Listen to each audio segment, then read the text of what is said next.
Hi, everybody. It's Kev, and I'm back with Toolbox Diaries. And actually, today I'm posting the first of 3 episodes with the great and wonderful Bobby Peaco. And for those of you who do know him, fantastic. You'll enjoy listening to his stories and tales. And for those of you who don't know him, it's a good introduction. So the first episode is, a little bit about Bobby and just sort of some background and how we know each other and sort of what's been going on. And second, we're going to talk a little bit about it's actually something that harkens back to our college days when we wrote a little children's musical called Medieval Misfits and Little Hocus Pocus. How's that for a teaser?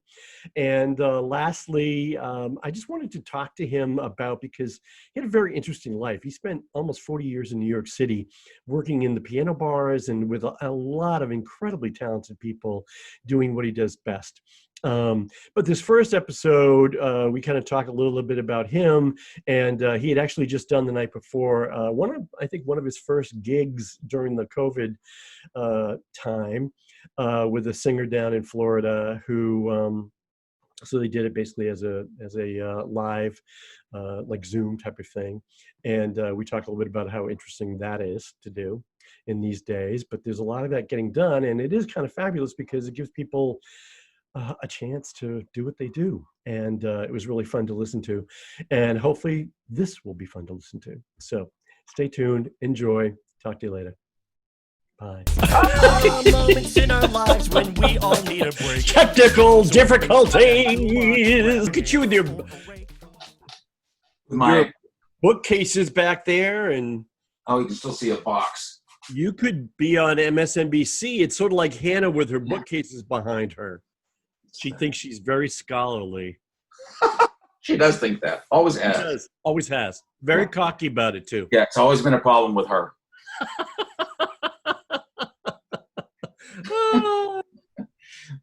She's a caution, as I like to say. I told her today that I was doing this with you today. I think there's a little jealousy. I could tell it. I could tell she was very jealous. Yeah, well, it's also a problem with Hannah.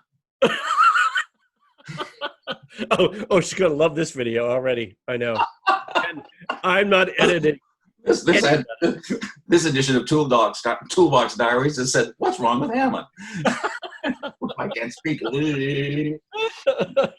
Oh, don't worry. That's actually a plus when it comes to Toolbox Diaries. The less you can speak, the better you come on. Exactly. Yeah, it's all good. And it never fails. The minute I start recording, my phone starts going off, which is fabulous, which I think is another professional thing that, I've really cornered the market on. Speaking of which, put mine on. So I was trying to figure this out so that I could use my speakers to hear you and not have to use my earbuds. Uh-huh. So I said, can you just jump on Zoom for a couple of minutes with me to do this? And I should have known right then and there that was not a good thing to ask. No. It was about 45 minutes later, and several technical books. We finally get to see each other on the screen. I'm like, okay, this was a bad decision. How you I bet you must have a tool in your toolbox to fix that. Well, my box is full. As we say. Yes. In the business. Yes. How are you? Okay. Other than that ridiculous having to hunt down the pedal and power cord of my piano today because I'm an idiot and left it at the gig yesterday, which is like 40 miles away from here. So, oh God. But I was able to get it back, and so we're just an hour later. But nobody else will have to know that because nobody will know. I would never bring it up had you not mentioned it. It'll probably go in the video notes. By the way, I'm having dinner. Oh, nice for you. I just got water. I did have just have a nice glass of white wine with some Greek eggplant salad.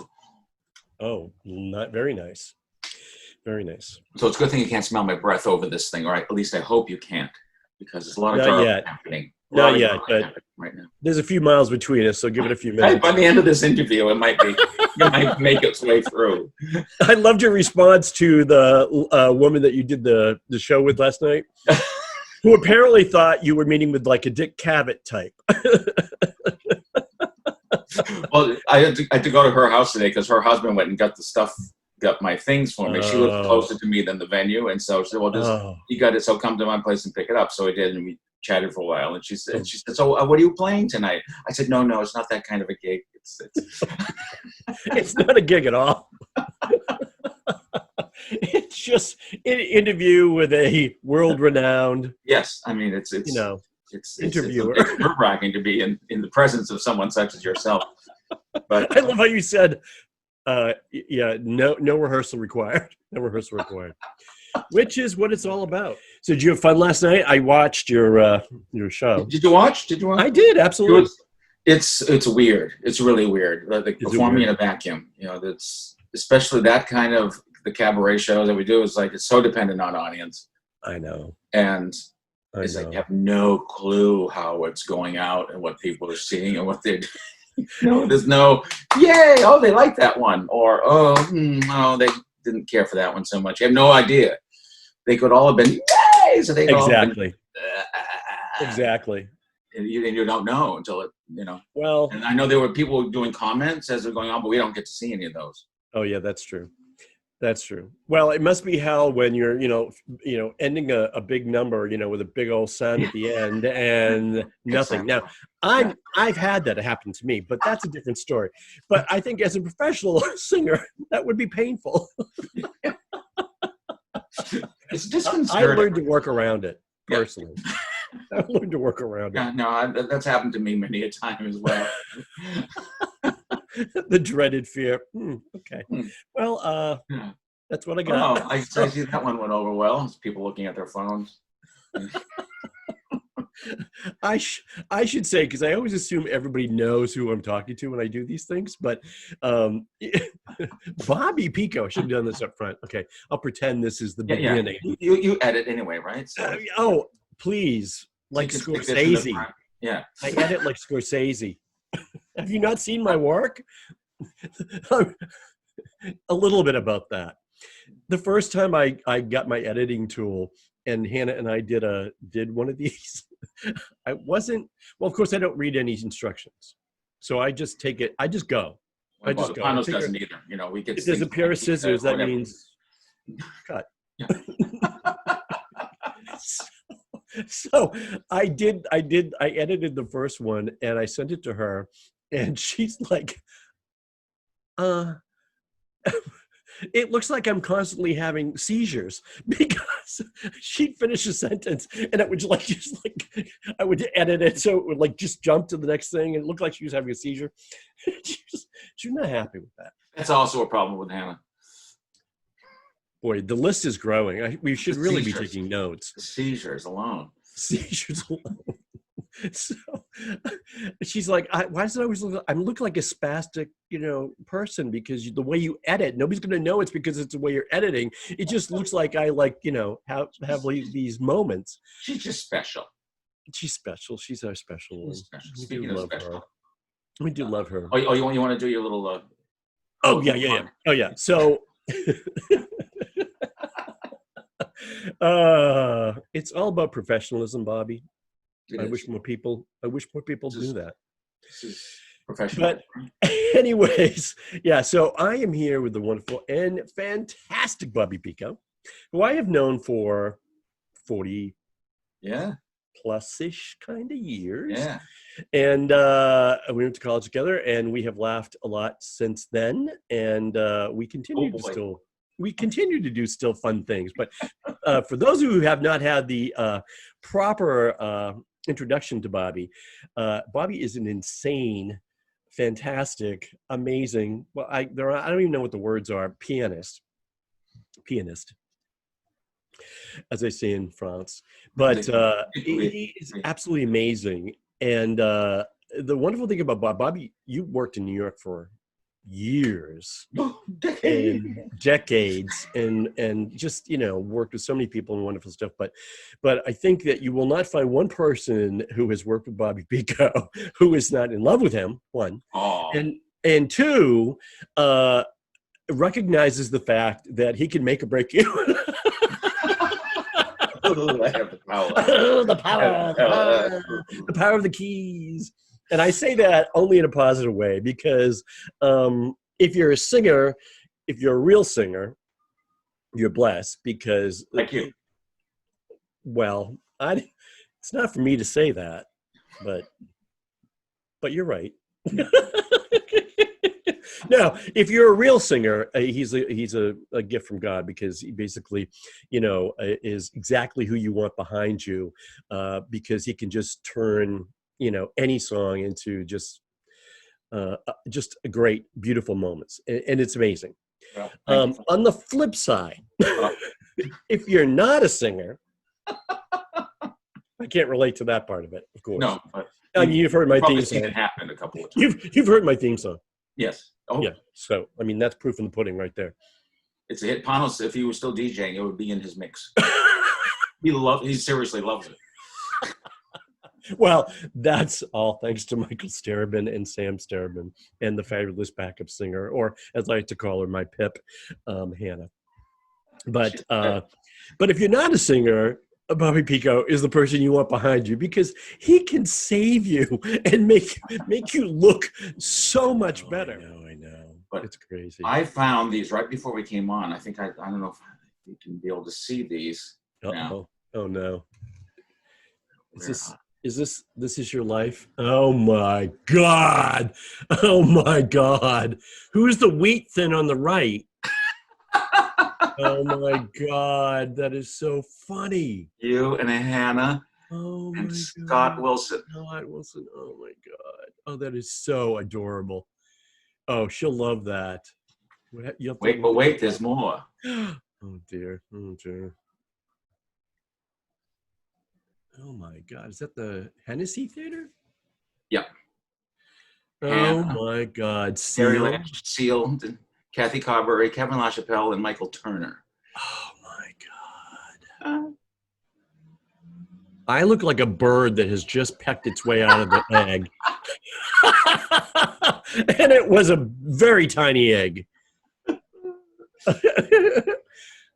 Oh, Mark Adams. Oh my God. Oh, that is so funny.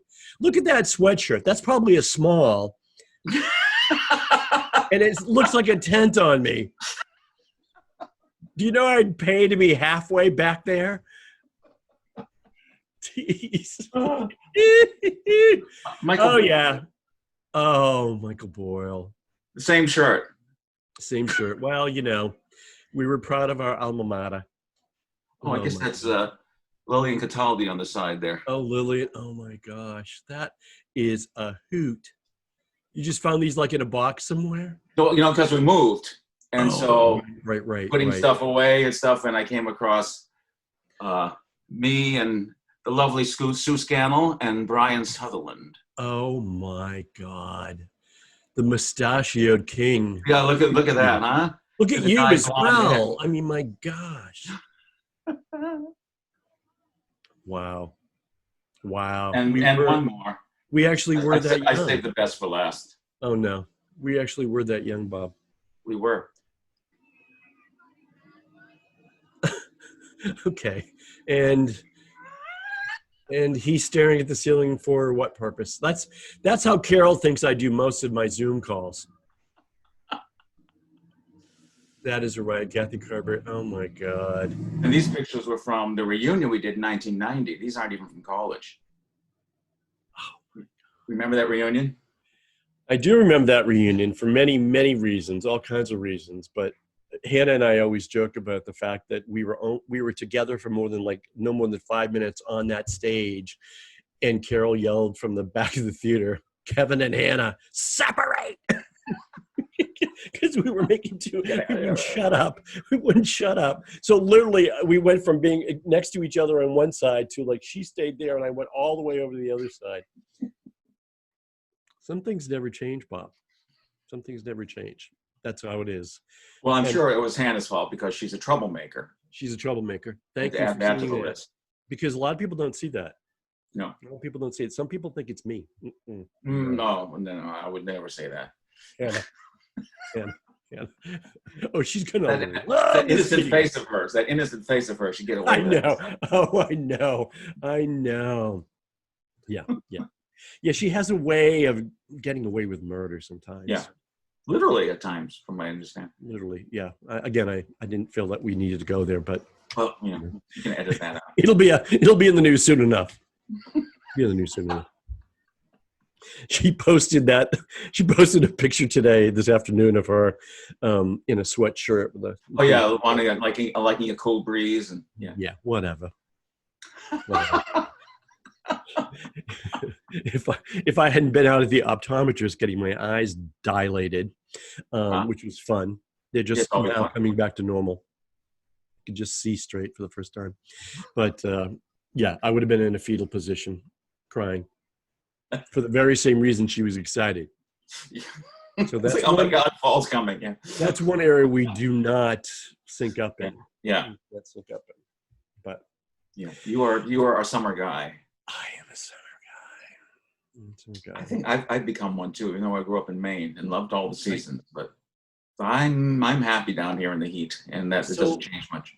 So let's chat about that because again, Bobby was a New Yorker and a Northeasterner guy. Well, for most of your life, you did have some little spurts in Texas. Yeah, just had 3 months in Texas and like 3 months in Laguna Beach. Laguna Beach. Don't talk like that because they don't talk like that in Laguna Beach. No, they don't. I don't think they do. But it's the accent's more fun to do. Yeah, so I support it. And you visited me in Texas. You and Ja visited me in Texas when I didn't. That was the first time I ever met Ja. Was on that trip. I didn't know her, and we went out dancing in some club, and all of a sudden Ja turns up, and we're like, "What?" And we had a great time. We had a really great. In fact, we went to see Best Little Whorehouse in Texas. Best Little Whorehouse in Texas. In Texas. In Texas. In Texas. In Houston. It was Houston. Was that Houston? Yeah, it was Houston. I was in Houston for 3 months. Yeah, Houston. That's right. And Southern California for 3 months. The rest of the time I've been in Northeast. Yeah, the Northeast. New Hampshire and New York, and New York for 30. I'm almost 40 years. Yeah. And so now you're in Fort Lauderdale, Florida. Fort Lauderdale, as they are, as happens. And in your second place, because you just moved. Yes. Been here a year and moved already. Why get comfortable? I say exactly. Keep them guessing. Don't start now. No, but we're very happy in our new place. We love it here. That's great. That's really great. So you have a nice blue room here. I actually like the color of that room, and I like the bookcases too. That's kind of cool. If there's a sports cups back there, or that's probably I'm wearing one. I was gonna say, wait a minute. Oops, it's probably not the right term. Trophy is, I guess, the word I was looking for. No, those. Okay. Actually, so perfect note to leave on. some sports talk, between a couple of jocks. So it took a turn. Didn't expect it, but it did. It took a turn, as it's wont to do. So hope you enjoyed it. Stay tuned. I'll be posting the second episode soon, and more time with Bobby Peaco. It doesn't get any better than this. Bye. Have a good night.